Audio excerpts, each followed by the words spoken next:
जय श्री राम, जय जगन्नाथ, जय महाकाल। आज महाकालंकर भारत मातांकर षष्ठतम वार्ता आज प्रसंग होइछि। आज प्रसंग स्वयं सेवक आमे क्या कहवा। स्वयं सेवक जानिबा पूर्व जो सेवक स्वयं माने निजर सेवक माने सेवा करिबा। आग सेवकर परिभाषा हमको जानवा को पड़िबो। सेवक क्या कह जाए? सेवकर परिभाषा होछि महाकाल भाषा रे, भारत माता भाषा रे अन्यर सर्वांगीन उन्नति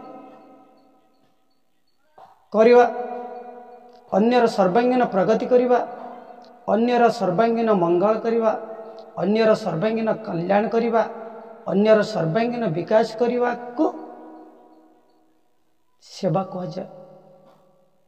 जो कर्म करिबा द्वारा अन्यर मंगल होता है, लाभ होता है, प्रगति होता है, ताको कहती सेवा।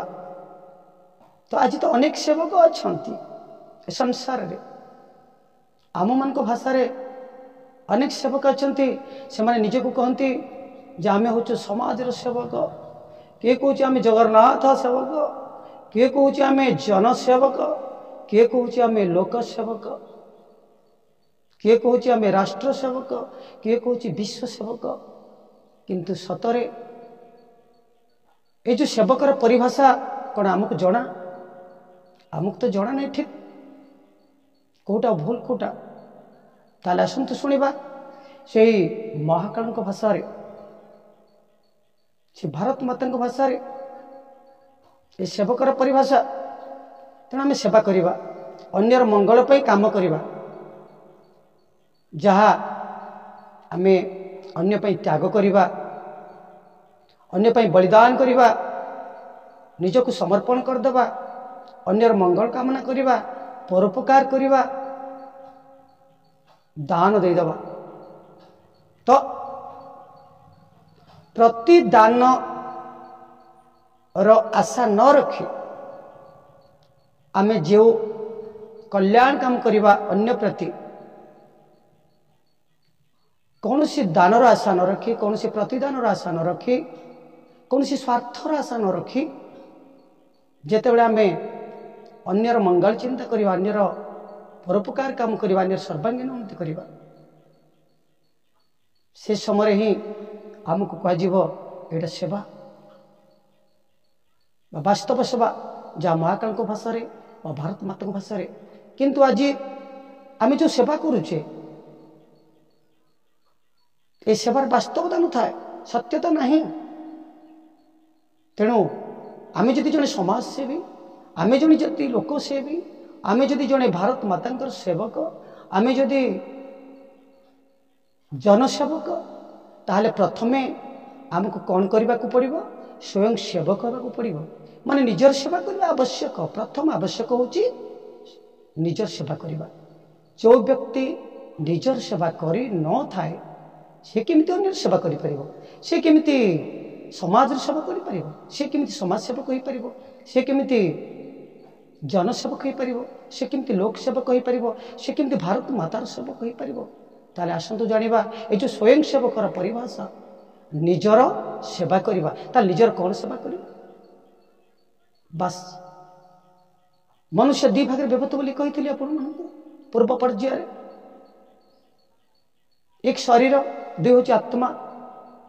जन्मर मृत्यु पर्यंत तो मनुष्य शरीर ही सेवा करि थाए, किंतु आत्मार सेवा जन्मर मृत्यु पर्यंत केबे भी करि न थाए। कहीं ना से विषय से अज्ञ, से जानी पार न थाए। से शरीर सेवा को आत्मार सेवा बोली भावी थाए, शरीर लाभ को आत्मार लाभ बोली भावी थाए, शरीर मंगल को आत्मार मंगल बोली भावी थाए। ना बंधु, शरीर मंगल आत्मार मंगल नुह, बरं आत्मार मंगल ही ଶରୀର ମଙ୍ଗଳ ଆତ୍ମାର ମଙ୍ଗଳ। ତାହେଲେ ଆମକୁ କେଉଁ ସେବା କରିବାକୁ ପଡ଼ିବ?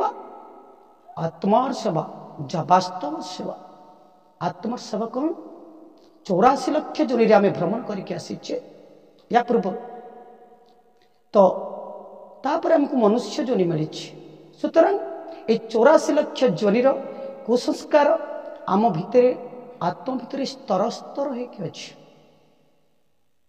ତ ପ୍ରଥମ କର୍ତ୍ତବ୍ୟ ଆମର, ପ୍ରଥମ ଦାୟିତ୍ୱ ଆମର, ଏଇ ଯୋଉ ମଇଳା ଗୁଡ଼ାକ ଅଛି, କାଦୁଅ ଛିଟା ଲାଗିଛି ଆତ୍ମାରେ, ତାକୁ କହନ୍ତି ବି ଦଶାନନ, କହିଲେ ଅତ୍ୟୁକ୍ତି ହେବ ନାହିଁ। କ'ଣ କ'ଣ ଆମ ଆତ୍ମାରେ ଛିଟା ଲାଗିଛି? ଏକ ହେଉଛି ଲୋଭ, 2 ମୋହ, କାମ, କ୍ରୋଧ, ମଦ, ମତ୍ସ୍ୟ, କୁସଂସ୍କାର, କୁପରମ୍ପରା, କୁବିଚାର ଆଉ କୁକର୍ମ। ଏଇଭଳି ଦଶାନନ ଆମକୁ ଜାବୁଡ଼ିକି ଧରିଛନ୍ତି। କାହାକୁ? ଆତ୍ମାକୁ ଜାବୁଡ଼ିକି ଧରିଛନ୍ତି। ଏ କିଛି ବି ଜାଣିପାରୁନି ଆତ୍ମା, ଏତେ ଚେତନଶୀଳ ହେଇକି ବି ସେ ଜାଣିପାରୁନି। କାହିଁକି ନା ୟା ପୂର୍ବରୁ ସେ 84 ଲକ୍ଷ ବିଭିନ୍ନ ପ୍ରକାର ପଶୁପକ୍ଷୀ ଯୋନିରେ ଆସିଛି। ତେଣୁ ଆମର କର୍ତ୍ତବ୍ୟ ହେଉଛି ଆମ ଭିତରେ ଯେଉଁ 10 ଭୁଜା ଅଛନ୍ତି, ମନ, ବୁଦ୍ଧି, ଚିତ୍ତ, ଅହଙ୍କାର, ଗୁଣ, କର୍ମ, ସ୍ୱଭାବ, ଚିନ୍ତନ, ଚରିତ୍ର, ବ୍ୟବହାର, এই 10 ଭୁଜା ଠାରୁ এই ଦଶାନନକୁ ଦୂରେଇବାକୁ ପଡ଼ିବ ଆମକୁ। କ'ଣ ସେ ଦଶାନନ? ଲୋଭ, ମୋହ, କାମ, କ୍ରୋଧ, ମଦ, ମତ୍ସ୍ୟ ତଥା କୁସଂସ୍କାର, କୁପରମ୍ପରା, କୁବିଚାର ଆଉ କୁକର୍ମ। ଯେତେବେଳେ ଆମେ ନିଜର ସେବା ଦ୍ୱାରା, ନିଜର ସତ୍କର୍ମ ଦ୍ୱାରା, এই 3 ପ୍ରକ୍ରିୟା ଦ୍ୱାରା, ଯେଉଁ 3 ଆଧାର କହିଲେ ଆପଣଙ୍କୁ, 3 ଆଧାର କ'ଣ? ଭକ୍ତି ଯୋଗ, ଜ୍ଞାନ ଯୋଗ ଆଉ କର୍ମ ଯୋଗ ଆଧାରରେ, ତାର ଅନ୍ୟ ନାମ ହେଉଛି ଉପାସନା, ସାଧନା ଆଉ ଆରାଧନାର ଆଧାରରେ ଆମେ ନିଜର ସେବା କରିପାରିବା। ଯେତେବେଳେ ଆମେ ନିଜର ସେବା କରିପାରିବା, କ'ଣ ସେ ସେବା? ନା ନିଜଠାରୁ, ନିଜ ଭିତରେ ଥିବା ଏଇ ଦଶାନନକୁ, ଲୋଭ, ମୋହ, କାମ, କ୍ରୋଧ, ମଦ, ମତ୍ସ୍ୟ ତଥା କୁସଂସ୍କାର, କୁପରମ୍ପରା, କୁବିଚାର, କୁକର୍ମକୁ ଆମେ ଯେତେବେଳେ ମନ, ବୁଦ୍ଧି, ଚିତ୍ତ, ଅହଙ୍କାର, ଗୁଣ, କର୍ମ, ସ୍ୱଭାବ, ଚିନ୍ତନ, ଚରିତ୍ର, ବ୍ୟବହାରରୁ ହଟେଇ ଦେବା, ତାହେଲେ ଆମେ ଜଣେ ସ୍ୱୟଂ ସେବକ ହେଇପାରିବା। ଯେତେବେଳେ ଆମେ এই ଷ୍ଟେଜରେ ପହଞ୍ଚିବା, এই ସ୍ୱୟଂ ସେବକ ଷ୍ଟେଜରେ ପହଞ୍ଚିବା, ସେତେବେଳେ ଆମେ ଜଣେ ସଫଳ ସ୍ୱୟଂ ସେବକ ହେଇପାରିବା, ବିଫଳ ସ୍ୱୟଂ ସେବକ ନୁହଁ। এই ଆଧାରଭୂତ ତଥ୍ୟକୁ ଯେତେବେଳେ ଆମେ ବୁଝିପାରିବା ଆଉ ତାକୁ ନିଜର ଗୁଣ, କର୍ମ, ସ୍ୱଭାବରେ ପରିଣତ କରିବା, ଆଉ ଯାହା ଆପଣମାନଙ୍କୁ କୁହାଗଲା ମହାକାଳଙ୍କ ଭାଷାରେ, ଭାରତ ମାତାଙ୍କ ଭାଷାରେ, ତାକୁ ନିଜର ବ୍ୟବହାରିକ ଜୀବନରେ, ନିଜର ଦିନଚର୍ଯ୍ୟାରେ, ଜୀବନଚର୍ଯ୍ୟାରେ, ନିଜର ଜୀବନଶୈଳୀରେ ଆମେ ତାକୁ ସ୍ଥାନ ଦେବା, ତାହେଲେ ଆମେ କ'ଣ ହେଇପାରିବା? ନା ଜଣେ ସଫଳ ସ୍ୱୟଂ ସେବକ। ଆଉ ଜଣେ ସଫଳ ସ୍ୱୟଂ ସେବକ ହିଁ ଜଣେ ସଫଳ ସମାଜସେବୀ ହେଇପାରିବ। ଆଉ ଜଣେ ସଫଳ ସ୍ୱୟଂ ସେବକ ହିଁ ଜଣେ ସଫଳ ଜନସେବକ ହେଇପାରିବ।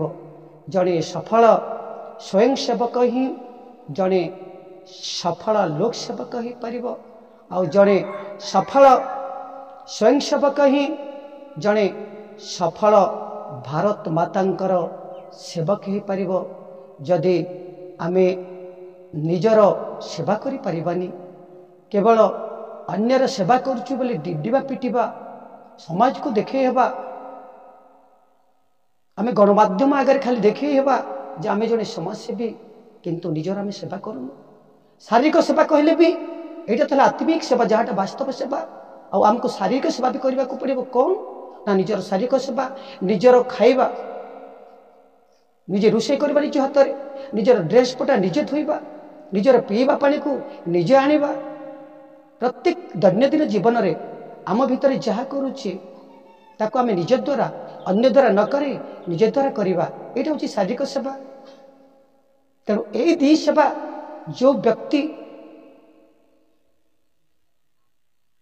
ଉପାସନା, ସାଧନା, ଆରାଧନା ମାଧ୍ୟମରେ ଭକ୍ତି ଯୋଗ, ଜ୍ଞାନ ଯୋଗ, କର୍ମଯୋଗର ଆଧାରରେ ନିଜର ସେବା କରିଥାଏ, ଶରୀର ସେବା, ଆତ୍ମାର ସେବା, ତାହେଲେ ସେ ଜଣେ सफल स्वयंसेवी हो पार आ सफल स्वयंसेवी ही ये हूँ तार प्रथम योग्यता को विकसित कर आम आपको जनइबू सप्तम पर्यायर जड़े सफल स्वयंसेवी है आपण मान कौन करने को पड़ो जड़े समाज संस्कारक हबार आवश्यकता अच्छी निज भितर समाज संस्कारक केमिति हो पारे निज भितर केमिति जागृत करें निज भितर केमिति विकसित करें आपण भितर द्वितीय विकास द्वितीय योग्यता द्वितीय क्वालिफिकेशन तार नाम होची समाज संस्कारक आसंता काली जड़े सुफल समाज संस्कारक क्या कह जाए समाज संस्कारक क्या कह जाए